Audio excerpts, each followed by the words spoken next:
그날이었습니다. 거실에서 그 말을 들었던 날, 엄마, 언제까지 이렇게 둘 거야? 이번 달엔 정리해야지. 잠결에 들리던 사위의 목소리는 이상하리만큼 또렷했습니다. 구독과 좋아요는 큰 힘이 됩니다. 감사합니다. 마치 귓가에 대고 말하는 것처럼 선명하게 제 의식 깊숙이 파고들었죠. 저는 곱게 펴져 있던 등에서 힘이 빠져나가는 것을 느끼며 이불 속에서 조용히 눈을 감고 숨을 죽였습니다. 심장이 두근거렸습니다. 아니, 정확히는 쿵쿵거렸죠. 정리라는 단어가 제 머릿속에서 맴돌았습니다. 집을, 아니면 나를, 남의 집에 얹혀 사는 신세. 안녕하세요. 하지만 그 집은 원래 제 집이었습니다. 정확히는 우리 집이었습니다. 한남동 60평대 빌라. 남편이 남기고 간 마지막 재산이자 30년간 우리가 함께 웃고 울었던 공간.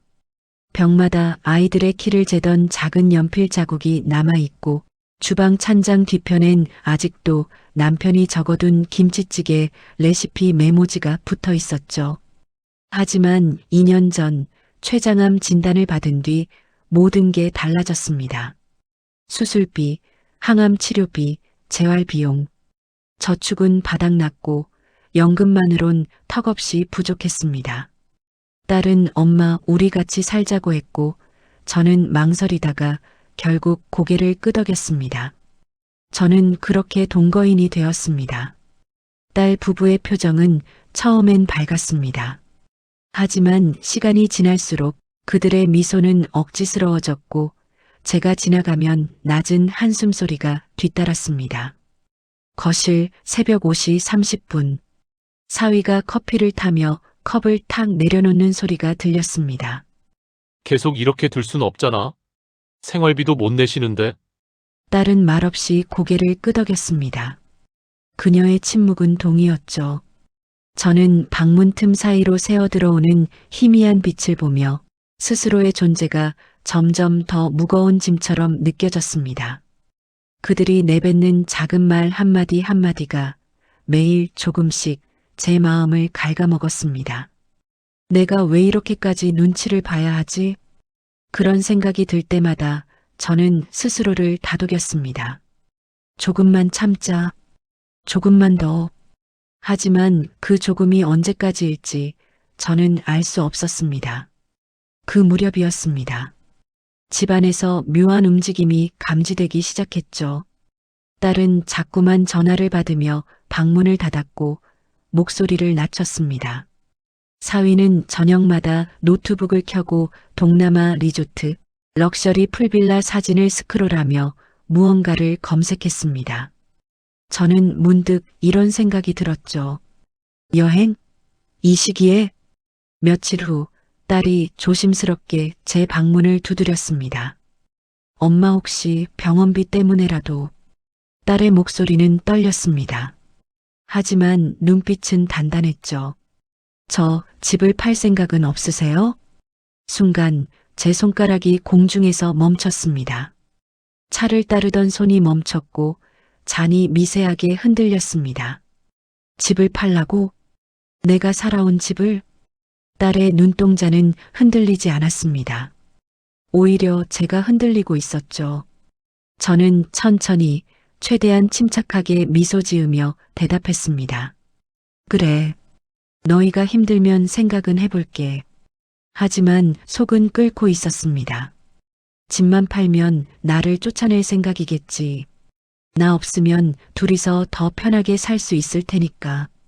그날 밤 저는 집안을 천천히 걸어다니며 모든 것을 의심하기 시작했습니다.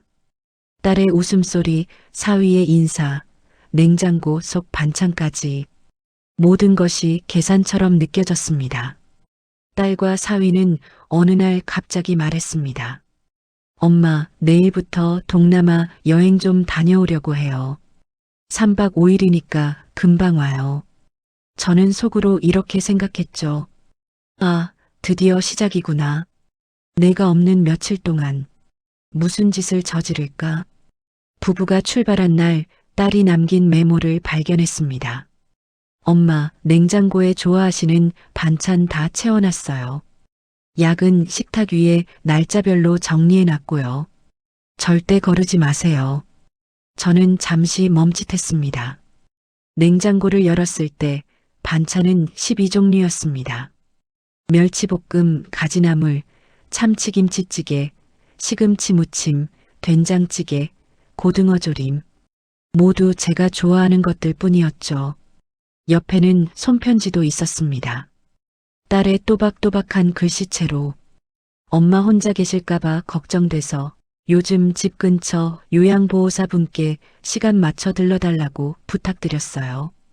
불편한 거 있으면 바로 전화 주세요. 손끝이 저릿했습니다. 혼란스러웠습니다. 머리는 저것도 계산된 거야. 나를 안심시키려는 거지라고 말하는데 가슴은 조금 다른 말을 하고 있었습니다.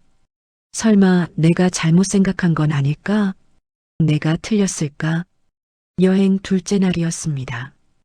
요양보호사 박 씨가 찾아와 웃으며 말했습니다. 따님이 정말 꼼꼼하시네요. 어머님 걱정 엄청 많이 하시던데요? 저는 반사적으로 고개를 들었습니다. 저를요? 네, 따님이 매일 전화 와요. 오늘도 아침에 전화 왔어요. 혹시 어머님 불편하신 데 없는지, 약은 잘 드셨는지 꼭 확인해 달라고 하시더라고요. 그 순간 제 입술이 미세하게 떨렸습니다. 그날 밤 저는 따뜻한 조명이 비치는 주방에서 딸이 채워둔 반찬통을 하나하나 열어보았습니다. 멸치볶음, 가지나물, 참치김치찌개, 모두 제가 어릴 때 딸에게 해주던 것들이었습니다. 딸이 초등학교 다닐 때 소풍 도시락에 꼭 넣어달라던 멸치볶음, 중학교 때 시험 전날이면 꼭 끓여주던 참치김치찌개, 숟가락이 공중에서 멈춘 순간 제 양심이 저를 향해 조심스럽게 속삭였습니다. 너 너무 단정 짓고 있었던 거 아니니? 눈물이 흐르던 그 순간. 여행 넷째 날 아침 9시 23분 딸에게서 문자가 왔습니다. 엄마, 오늘 비 온다는데 무릎 괜찮으세요? 창문 꼭 닫아 놓으세요. 습기 들어오면 안 돼요. 저는 휴대폰 화면을 한참 들여다보았습니다. 문자를 읽고 또 읽었습니다.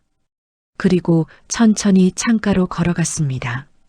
딸이 말한 그 창문. 안방 북쪽에 있는 오래된 미닫이 창. 남편이 살아있을 때 몇 번이나 고치려 했지만 결국 못 고쳤던 그 창문이었습니다. 저는 손을 뻗어 창문을 닫았습니다. 낡은 창틀이 삐걱거리며 천천히 닫혔습니다. 그때였습니다. 손등을 타고 무언가 따뜻한 게 내려오는 느낌이 들었습니다. 눈물이었습니다. 올 생각도 없었는데 그냥 흘러나오더군요. 한 방울이 손등에 떨어졌고 이어 두 방울, 세 방울이 뺨을 타고 흘러내렸습니다. 저는 창문 손잡이를 붙잡은 채 한참을 그렇게 서 있었습니다. 밖에서는 빗방울이 떨어지기 시작했습니다. 딸의 말대로 정말 비가 오고 있었죠. 그제야 깨달았습니다. 내 딸이었습니다. 여행을 가서도 낯선 나라에 있어도 엄마의 무릎을 걱정하고 엄마가 있는 집의 창문을 걱정하는 딸. 어쩌면 서툴고 어쩌면 힘들어서 어쩌면 어른이 되어서도 여전히 경계와 부담 사이에서 헤매고 있을 그런 딸. 하지만 그 서툰 마음 속에도 엄마를 향한 진심만큼은 변함없었던 딸. 그동안 저는 딸의 얼굴 대신 딸의 뒷모습만 바라보고 있었던 거였습니다. 딸이 저를 걱정하는 표정을, 사위가 조용히 제 방 앞을 지나가며 소리를 줄이던 모습을 저는 전혀 보지 못하고 있었습니다. 아니, 보지 않으려 했던 걸지도 모릅니다. 왜냐하면 믿기가 무서웠으니까요. 만약 내가 믿었는데 배신당하면 어쩌지? 그런 두려움이 저를 움츠러들게 만들었고 그 움츠러들문 결국 의심으로, 경계로, 미움으로까지 변해버렸던 겁니다. 혼자 있는 주방, 오후 3시. 저는 식탁에 앉아 딸이 적어둔 메모를 다시 꺼내 읽었습니다. 엄마, 약 시간표예요. 아침 8시 혈압약 흰색 작은 알약. 점심 12시 소화제 노란색 캡슐. 저녁 6시 관절약 빨간색 코팅정. 꼭 물과 함께 드세요. 절대 거르지 마세요. 사랑해요, 엄마. 딸이 언제 마지막으로 저한테 사랑한다고 말했던가요? 저는 기억이 나지 않았습니다. 아니, 정확히는 제가 기억하려 하지 않았던 것 같습니다. 사랑한다는 말을 믿으면 그만큼 더 아플까봐. 그래서 일부러 외면했던 것 같습니다. 손끝으로 글씨를 천천히 따라 그리며 저는 중얼거렸습니다. 미안하다, 우리 딸아. 그날 오후 저는 혼자서 반찬통을 하나씩 열어보며 밥을 먹었습니다. 멸치볶음에는 고춧가루가 적게 들어가 있었습니다. 제가 맵게 못 먹는 걸 알고 있었던 거죠. 가지나물은 참기름이 듬뿍 발라져 있었습니다. 제가 좋아하는 방식 그대로였습니다. 참치김치찌개는 예전 제가 딸에게 해주던 것과 똑같은 맛이었습니다. 숟가락이 공중에서 멈췄습니다. 그리고 저는 또 울었습니다. 이번엔 소리 없이 조용히. 밤 10시 딸에게서 또 문자가 왔습니다. 엄마, 약 드셨어요? 오늘 저녁 약 꼭 챙겨 드세요. 제가 없어도 잘 드시고 계시죠? 저는 손가락을 떨며 답장을 보냈습니다. 응, 잘 먹었어. 걱정 마. 잠시 후 답장이 왔습니다. 다행이다. 엄마 사랑해요. 조금만 기다리세요. 금방 갈게요. 저는 휴대폰을 가슴에 안고 한참을 그렇게 누워 있었습니다. 딸 부부가 여행에서 돌아오던 날, 저는 새벽부터 일어나 집안을 정리했습니다. 거실을 쓸고 화분에 물을 주고 딸이 좋아하던 백합을 꽃집에서 사와 식탁 위에 올려놨습니다. 그리고 현관 앞에 서서 기다렸습니다. 오후 2시 30분 딸이 문을 열었습니다. 엄마, 왜 나오셨어요? 딸은 놀란 표정으로 캐리어를 내려놓았습니다. 사위도 뒤따라 들어오며 어색하게 웃었죠. 저는 말 대신 딸의 두 손을 꼭 잡았습니다. 딸의 손은 차가웠습니다. 비행기 안에서 오래 있어서 그런지 손끝이 얼음처럼 차가웠죠. 하지만 저는 그 손을 놓지 않았습니다. 엄마 왜 그러세요? 무슨 일 있어요? 저는 천천히 또박또박 말했습니다. 미안하다, 우리 딸아. 딸의 눈이 커졌습니다. 엄마, 왜요? 왜 갑자기? 괜히 너희 오해하고 나 혼자 나쁜 생각 많이 했다. 목소리가 떨렸습니다. 너희가 날 내쫓으려 한다고 집만 노린다고 그런 생각들을. 딸은 잠시 아무 말도 하지 않았습니다. 그러다 작게 한숨처럼 웃었습니다. 엄마 그런 생각하셨어요? 응. 내가 너무 의심이 많았나 봐. 너무 겁이 많았나 봐. 딸의 눈가가 붉어졌습니다. 엄마가 우리를 오해할 리가 있나요? 딸의 목소리도 떨렸습니다. 저희가 더 잘할게요. 엄마한테 걱정만 드렸죠. 죄송해요, 엄마. 아니야, 내 잘못이 아니야. 딸이 제 손을 꽉 잡았습니다. 우리는 서로의 손을 잡은 채 말없이 한참을 서 있었습니다. 눈물이 흘렀습니다. 딸의 눈에서도 제 눈에서도. 사위도 머쓱하게 웃으며 다가왔습니다. 어머니, 여행 가서 이것저것 사왔어요. 망고 좋아하신다고 해서 태국산으로 골라왔어요. 그러다 목소리를 낮추며 조심스럽게 말했습니다. 집 팔자는 건 저희가 계획 잘못 세워서 정말 죄송해요. 어머니를 힘들게 해드렸습니다. 저는 고개를 저었습니다. 아니야. 나도 이해한다. 너희도 힘들었을 거야. 살다 보면 그럴 수도 있지. 사위가 눈시울을 붉히며 고개를 숙였습니다. 그날 저녁 우리는 함께 식탁에 둘러앉아 딸과 사위가 사온 과일을 나눠 먹었습니다. 망고를 썰어 먹으며 우리는 조금씩 서로의 이야기를 나눴습니다. 딸은 여행 중에 있었던 일들을 이야기했고, 사위는 현지 음식 사진을 보여줬고, 저는 그저 웃으며 듣고 있었습니다.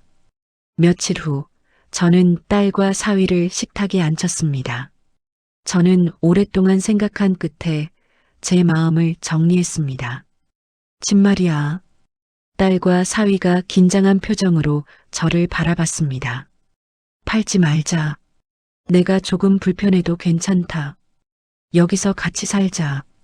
딸의 눈에 금세 눈물이 맺혔습니다. 엄마. 사위도 고개를 숙이며 말했습니다. 어머니, 저희도 다시는 그런 말 안 할게요. 정말 후회 많이 했습니다. 어머니가 짐이 아니라 가족이신데 제가 너무 생각이 짧았습니다. 저는 손을 내밀어 사위의 어깨를 두드렸습니다. 괜찮아. 다 지나간 일이야. 이제 우리 다시 시작하자. 그날부터 우리 셋은 서로의 마음을 천천히 다시 맞춰갔습니다. 저는 작은 일이라도 고맙다고 말했습니다. 오늘 청소해줘서 고마워. 밥 맛있게 해줘서 고마워. 문 열어줘서 고마워. 처음엔 어색했습니다. 하지만 딸은 매번 환하게 웃으며 대답했죠. 엄마, 당연한 건데요. 제가 더 고마워요. 딸은 제 약시간마다 알림을 휴대폰에 맞춰놨습니다. 오전 8시, 정오 12시, 저녁 6시.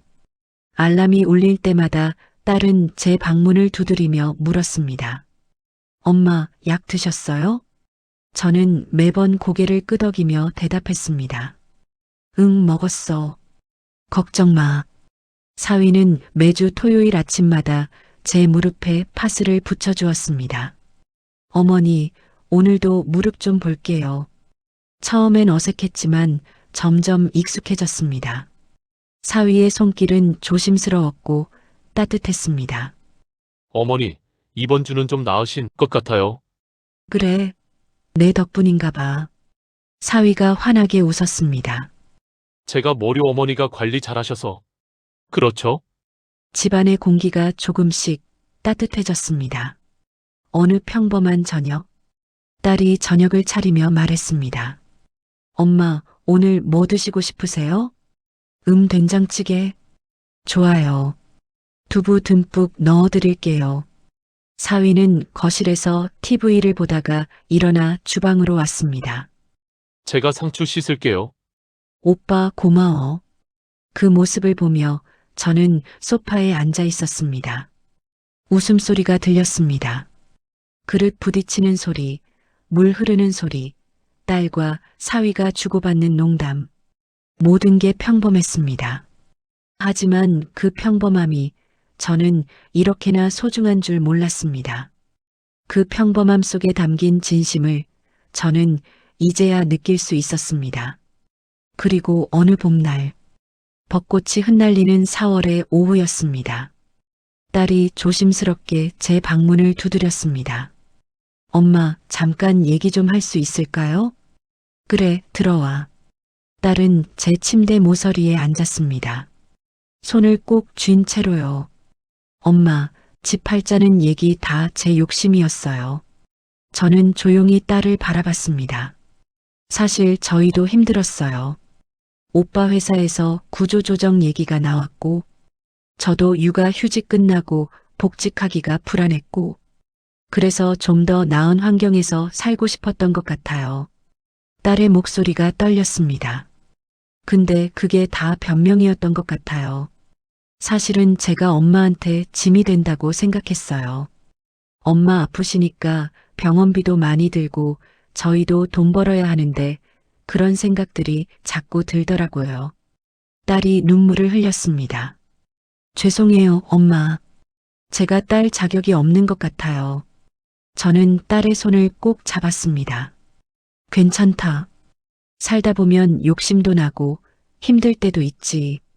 그게 사람이야. 엄마, 너도 사람이야. 완벽할 순 없어. 나도 완벽하지 않았잖아. 딸이 제 어깨에 얼굴을 묻으며 조용히 울었습니다. 저는 딸의 등을 천천히 쓰다듬어 주었습니다. 예전에 딸이 어렸을 때처럼 벚꽃이 흩날리는 오후, 한참 후 딸이 눈물을 닦으며 말했습니다. 엄마 덕분에 우리가 더 가족 같아졌어요. 가족이잖아, 원래. 그래도 전엔 몰랐어요. 가족이 뭔지, 이렇게 따뜻한 건지. 딸이 창밖을 바라봤습니다. 창밖으로 벚꽃이 흩날렸습니다. 그 아래에서 사위는 장을 보고 돌아오고 있었습니다. 손에는 큰 봉투가 가득했죠. 오빠가 저렇게 부지런한 줄 몰랐어요. 저는 웃었습니다. 내 눈이 어두웠나 보지. 맞아요. 제 눈이 너무 어두웠어요. 엄마도 오빠도 다 제대로 보지 못했던 것 같아요.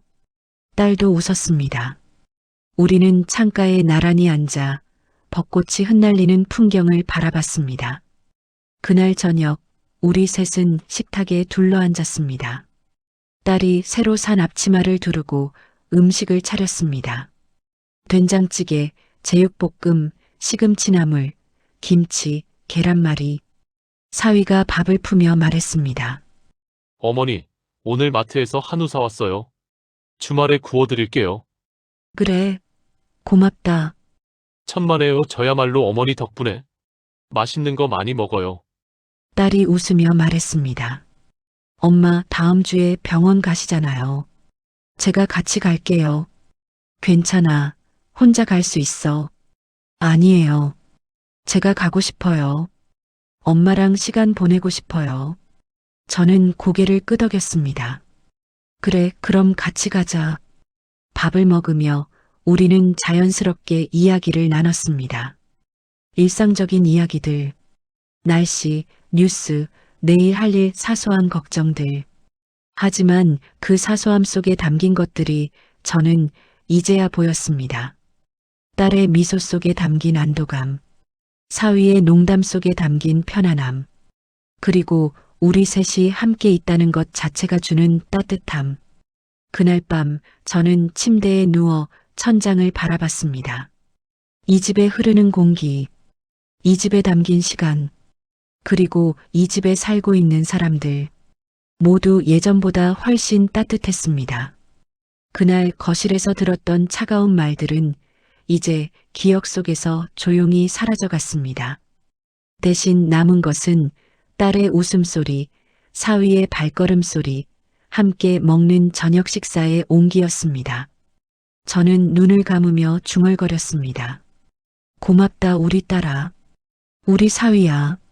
창밖으로 봄바람이 불어왔습니다. 벚꽃 향기와 함께 다음날 아침 저는 주방에서 아침을 준비했습니다. 딸이 잠옷 차림으로 나와 놀란 표정으로 말했습니다. 엄마, 왜 일찍 일어나셨어요? 그냥 너희한테 아침 해주고 싶어서. 앉아, 금방 차릴게. 저는 프라이팬에 계란을 부치고 김을 구웠습니다. 사위도 일어나 주방으로 왔습니다. 어머니, 제가 도와드릴게요. 괜찮아. 거의 다 됐어. 우리는 함께 식탁에 앉았습니다. 따뜻한 밥, 된장국, 구운 김, 계란말이. 평범한 아침 식사였지만 이보다 더 특별한 순간은 없었습니다. 딸이 밥을 한 숟가락 뜨며 말했습니다. 엄마, 정말 맛있어요. 저는 웃으며 대답했습니다. 그래, 다행이다. 사위도 고개를 끄덕이며 말했습니다. 어머니 손맛은 정말 세상 최고예요. 우리는 웃으며 밥을 먹었습니다. 창밖으로 아침 햇살이 부드럽게 비쳤습니다. 이렇게 해서 저희 가족은 조금 늦게나마 서로의 진심을 알아보게 되었습니다. 때로는 오해가, 때로는 상처가 가족 사이를 갈라놓기도 하죠. 하지만 손을 내미는 데에는 그 어떤 이유도 필요 없었습니다. 그저 그 사람이 내 가족이라는 사실 하나면 충분했습니다. 집은 건물이 아니라 사람이 만드는 것이고 가족은 피가 아니라 마음이 이어주는 것이라는 걸 저는 이제야 깨달았습니다. 그리고 그 깨달음이 우리 가족을 다시 하나로 만들어 주었습니다. 이제 저는 압니다. 가족이란 완벽하지 않아도 괜찮다는 것을, 서로 상처를 주고받아도 다시 손을 잡을 수 있다는 것을, 그리고 그 손을 잡는 순간 우리는 다시 가족이 된다는 것을. 여기까지 들어주셔서 진심으로 감사합니다. 이야기가 마음에 와닿으셨다면 구독과 좋아요로 응원해주세요. 여러분의 작은 클릭 하나가 다음 이야기를 만드는 힘이 됩니다.